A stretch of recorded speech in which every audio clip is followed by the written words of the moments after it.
అగో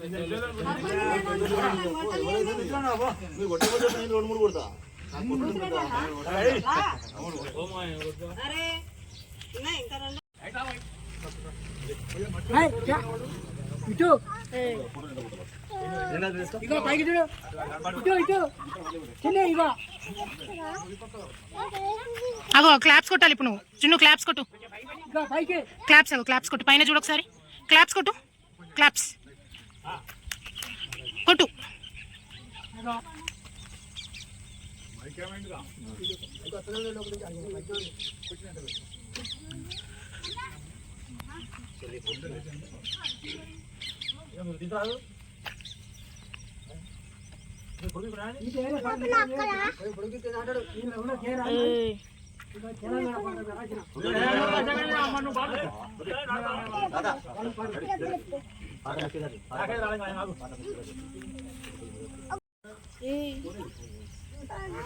చెప్పులు వేసుకోపో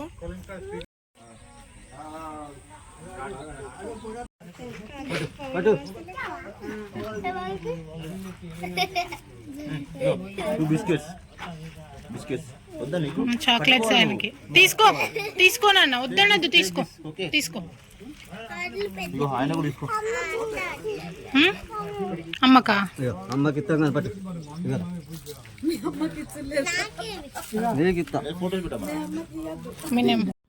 హాయ్ అండి అందరికీ నమస్కారం.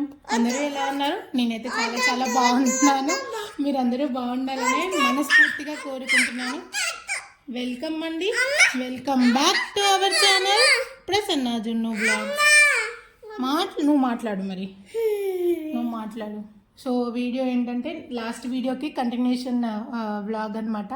సో ఇది వచ్చేసి మేము January 25th మా హస్బెండ్ బర్త్డే రోజు నైట్ వెళ్ళాము. And next day republic day కదా, సో అమ్మ వాళ్ళ ఇంటి ముందే ఫ్లాగ్ హోస్టింగ్ అంటే జున్నుని అక్కడికి పంపించేశాను. ఒక్క చోట కాదు, 3 ప్లేసెస్లో ఉండిందనమాట ఫ్లాగ్ హోస్టింగ్ అనేది. సో 3 ప్లేసెస్కి జున్ను వెళ్ళాడు. బిస్కెట్స్ చాక్లెట్స్ అయితే తెచ్చుకున్నాడు. అదనమాట. అస్సలు జున్ను మాట్లాడనివ్వట్లేదు. ఇంకా అందుకే వీడియోస్ అప్లోడ్ చేయడం కూడా లేట్ అవుతుంది. అండ్ ఇంకా మళ్ళీ ఆ రోజు స్టాప్ చేసేసి మళ్ళీ నెక్స్ట్ డే ఇవాళ నేను మళ్ళీ కంటిన్యూ చేస్తున్నాను అనమాట వీడియో వాయిస్ ఓవర్ ఇవ్వడము. కాళ్ళు తిత్తే మళ్ళీ దూరం పోద్ది బాలు. వెనక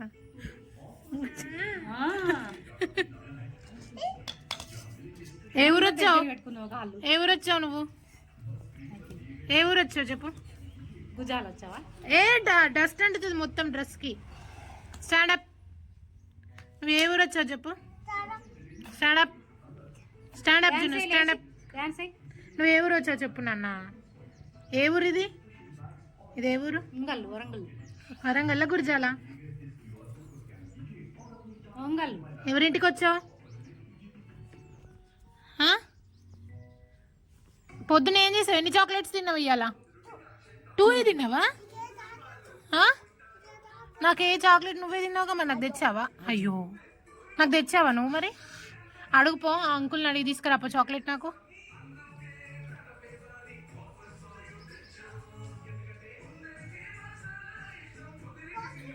కోతులు ఉన్నాయా? ఓ ఎట్లా మరి? నాకు చాక్లెట్ ఎట్లా మరి? కోతులుంటే ఏమవుతుంది? కోతులుంటే ఏమన్నా వెళ్ళు. భయం ఎక్కడైతుంది? భయం ఎక్కడైతుంది? అక్కడ భయం అవుతుందా నీకు? అండ్ లాస్ట్ బ్లాగ్లో చూసారు కదా, మార్నింగ్ బ్రేక్ఫాస్ట్ అదంతా అయిపోయిన తర్వాత ఇంకా వెంటనే జున్నుకి బాత్ అది చేపించేసి ఫ్లాగ్ హోస్టింగ్కి పంపించాను అనమాట. 3 ప్లేసెస్లో ఉంటే 3 ప్లేసెస్కి వెళ్ళాడు. 3 ప్లేసెస్కి వెళ్ళి అక్కడ చాక్లెట్స్ బిస్కెట్స్ అవన్నీ తెచ్చుకున్నాడు అనమాట. సో ఇంకా ఇక్కడ అదే డిస్కషన్ నడుస్తూ ఉండింది. బాగా మాట్లాడాడు, బట్ వెనక ఆల్రెడీ ఇంట్లో టీవీ ఫుల్గా సౌండ్ పెట్టుకొని చూస్తున్నాడు అనమాట. అందుకని చెప్పేసి ఇంకా వాయిస్ మ్యూట్ చేసేసాను. నా కోసం చాక్లెట్ తేయడానికి అంకుల్ ఉన్నాడని చెప్పి అడగడానికి వెళ్ళి తీసుకొస్తా అని చెప్పి వెళ్తున్నాడు అనమాట. సో అది అక్కడ అదే మాట్లాడుతున్నాడు. అండ్ ఇప్పుడు స్కూల్కి వెళ్ళే పిల్లలకి రిపబ్లిక్ డే అవనివ్వండి అండ్ ఇండిపెండెన్స్ డే ఇవంతా పెద్దగా ఏం అనిపించదు. కానీ మేము మా చిన్నప్పుడు అయితే రిపబ్లిక్ డే అంటే ఒక 10-15 డేస్ నుంచే సందడి స్టార్ట్ అయ్యేది అనమాట. గేమ్స్ అవనివ్వండి అండ్ క్లాస్ రూమ్ మొత్తం క్లీనింగ్ అవ్వనివ్వండి. క్లీనింగ్ సెక్షన్ అయితే ఒక క్లాస్కి ఒక క్లాస్ తెలియకుండా క్లీన్ చేసేసుకొని మొత్తం అందరం క్లాస్లో అందరం కలిసి పర్ హెడ్ ఇంత 5 రూపీస్ లేకపోతే 10 రూపీస్ అట్లా చెప్పి షేర్ చేసేసుకొని డెకరేషన్కి అవన్నీ కొనుక్కొచ్చుకొని ఒకరికి వేరే క్లాస్ వాళ్ళకి తెలియకుండా అంతా డెకరేట్ చేసేసుకొని తలుపులు వేసేసుకొని అసలు ఎవరికి మళ్ళీ తర్వాత ఎవరికి ప్రైజ్ వస్తుందని చెప్పేసి చాలా చాలా గేమ్స్ అయితే ఇంకా 1 వీక్ 10 డేస్ ముందు నుంచే గేమ్స్ ఎన్ని గేమ్స్ ఉండేవో అసలు. బట్ ఈ జనరేషన్లో వాళ్ళైతే ఇవన్నీ మిస్ అవుతున్నారు. అండ్ ఆ రోజు రిపబ్లిక్ డే అవ్వనివ్వండి, ఏదైనా ఇండిపెండెన్స్ డే అవ్వనివ్వండి, స్కూల్ యూనిఫామ్స్ అన్నీ ముందే నీట్గా మళ్ళీ వాష్ చేసేసుకొని ఐరన్ చేయించుకోవడం అవన్నీ వేసేసుకొని అసలు అదంతా ఒక పండగలాగా ఉండేది. బట్ ఈసారి అయితే స్పీచ్లు అవ్వనివ్వండి, ఇంకా వేరే ఇంకా ఏమైనా సాంగ్స్ కానీ ఎన్ని ప్రిపరేషన్స్ ఉండేవి, అసలు నిద్ర కూడా వచ్చేది కాదు అప్పట్లో. సో అట్లా ఉండేది. బట్ ఈ జనరేషన్ పిల్లలకైతే అవి ఏమీ లేవు. చాలామంది అసలు స్కూల్కి కూడా వెళ్ళారనమాట. ఇట్లాంటి డేస్ ఉన్నప్పుడు స్కిప్ చేసేస్తూ ఉంటారు. బట్ అవన్నీ మనతోటే స్టాప్ అయిపోయినాయి అనుకోవాలి. సో అట్లా నాకైతే జున్ను వెళ్తుంటే నాకు అవన్నీ గుర్తుకొచ్చాయి అనమాట. అవన్నీ వెళ్ళి చాక్లెట్స్ అవన్నీ తీసుకుంటుంటే మేము చిన్నప్పుడు ఇలా చేసాం అలా చేసామని అవన్నీ గుర్తుకొచ్చాయి అనమాట నాకు. సో అది ఇంకా జున్ను ఖాళీగా అసలు ఉండడు, ఇంకా మామూలుగానే ఖాళీగా ఉండడు, ఏదో ఒకటి మాట్లాడుకుంటూ ఆడుకుంటూనే ఉంటాడు. ఇంకా అమ్మ వాళ్ళ ఇంటికి వెళ్తే అస్సలు ఖాళీ ఉండడు అనమాట. ఇట్లా చెప్పులతో ఆ చెప్పులు వేసుకొని ఆడుకోవడం, లేదంటే రోడ్డు మీద తిరగడము, గేదెలని చెప్పి కోళ్ళని చెప్పి తిరుగుతూనే ఉంటాడు. అసలు కామ్గా ఉండనే ఉండడు. అక్కడున్న 1 వీక్ అసలు ఎట్లా మేము మార్నింగ్ బ్రేక్ఫాస్ట్ చేసే టయానికి ఒక 10 రౌండ్స్ అట్లా రోడ్ మీద తిరిగి వచ్చేవాడు అనమాట, అల్లరి చేసుకుంటూ. సో అంత గోల చేసుకుంటూ ఉన్నాడు. అండ్ మళ్ళీ ఇప్పుడు అడుగుతున్నాడు అనమాట, ఒక 2 డేస్ ఉండొద్దాం, వెళ్ళి అమ్మమ్మ వాళ్ళ ఇంటికి వెళ్ళి 2 డేస్ ఉండొద్దాం అని చెప్పి మళ్ళీ అడుగుతున్నాడు అనమాట. ఈ వీడియోస్ చూపించినప్పుడల్లా అక్కడికి వెళ్దామా అంటాడనమాట. సో అదే రోజు సండే రోజు ఇంకా అక్క వాళ్ళు కూడా అక్కడికి వచ్చారనమాట మా సండే రోజు మార్నింగ్. సో ఇంకా జున్ను మా అక్క వాళ్ళు వస్తున్నారని చెప్పి దాక్కున్నాడు అనమాట వెళ్ళి. సో అదే అక్కడ సౌండ్ నేను మంచిగా సౌండ్ పెడదాం అనుకుంటే వెనక టీవీ సౌండ్ బాగా వినిపిస్తుంది. సో అందుకే సౌండ్ ఏం పెట్ట.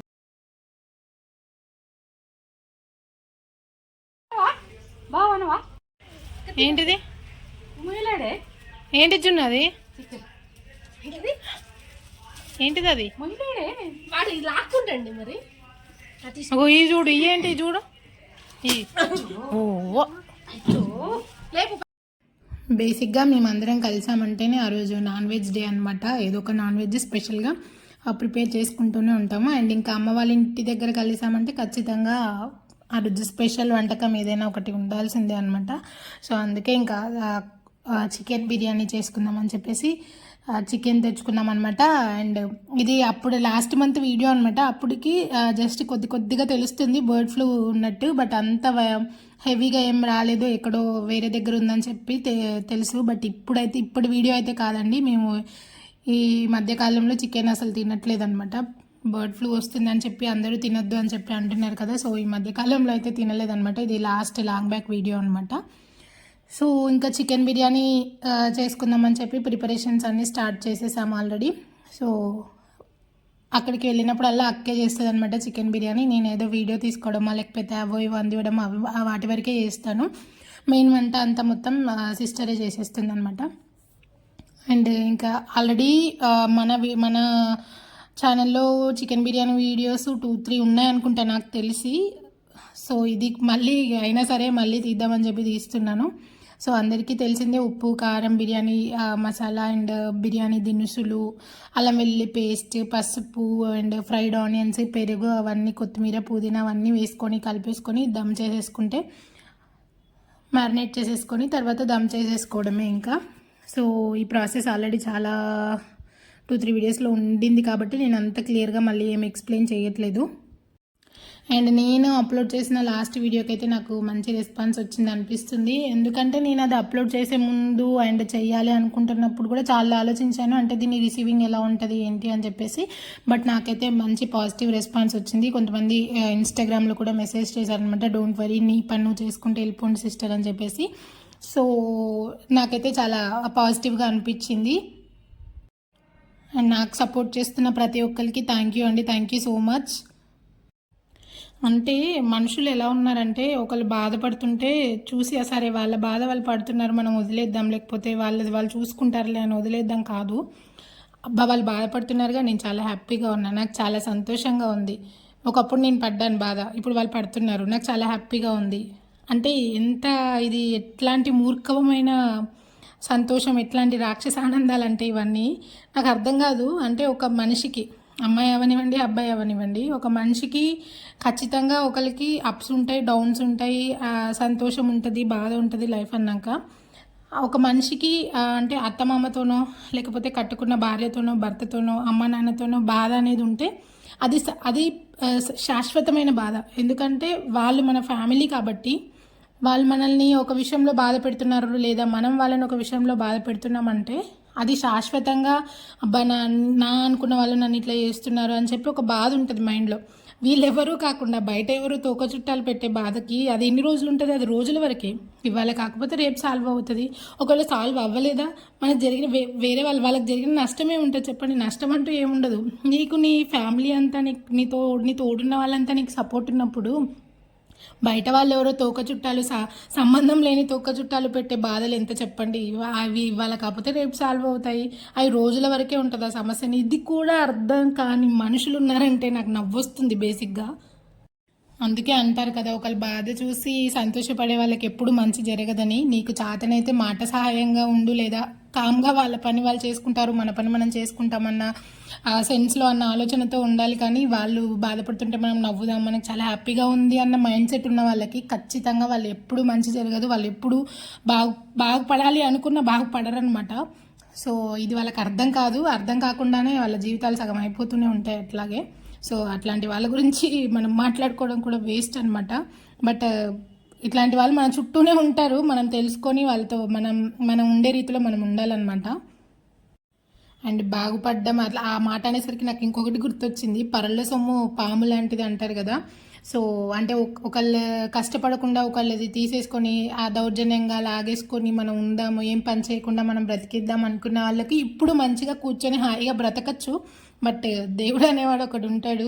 సో ఎప్పుడో ఒకసారి దానికి ప్రతిఫలం కూడా ఖచ్చితంగా అనుభవించి తీరుతారు. అందుకే ఎవరి అంటే మనకి కష్టపడకుండా వచ్చేది మనం తీసుకోవడం ఎంత రాంగో అది ఇప్పుడు అర్థం కాకపోవచ్చు. సో అర్థమయ్యే రోజులు కూడా ఉంటాయన్నమాట.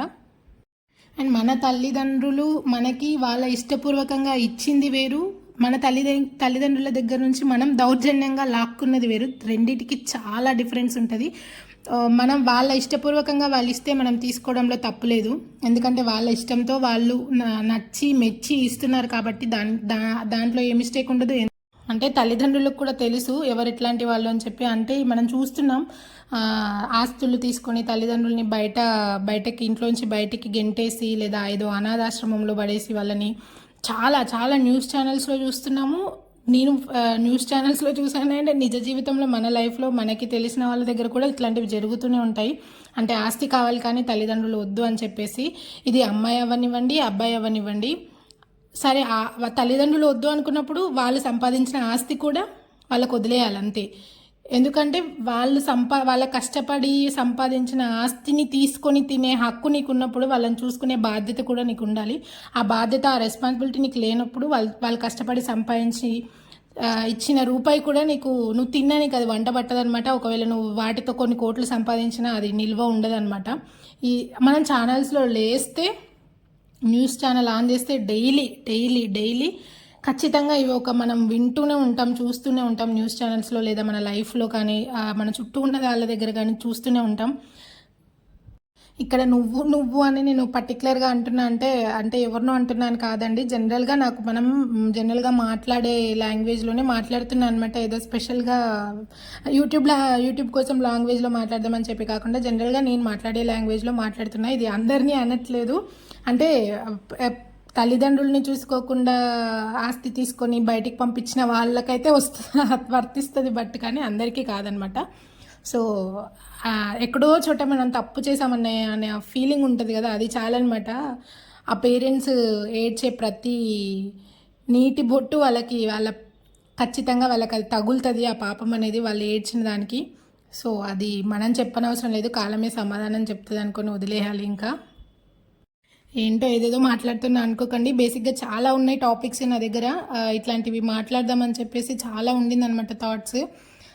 మాట్లాడేస్తే నాకు సగంలో సగం నాకు భారం దిగిపోతుంది అనమాట. ఇది చెప్పేసా అంటే నేను చేసే ప్రతి వీడియోలో ఏదో ఒకటి ఎవరో ఒకరికి యూజ్ అవ్వాలి, ఎవరో ఒకరికి ఆలోచన ఆ థాట్ అనేది వస్తే చాలని చెప్పి నేను ఛానల్ స్టార్ట్ చేయక ముందు నుంచే నా కంటెంట్ నేను ఇది అని ఆలోచించినప్పుడు ఎవరో ఒక్కరికి చూసిన కొన్ని ఎంతమంది చూసినా ఒక్కరికన్నా అది యూజ్ అవ్వాలి, ఒక్కరికన్నా ఒక ఆలోచన ఉండాలి అని చెప్పి వస్తే చాలు అని చెప్పేసి అనుకున్నాను అనమాట నేను.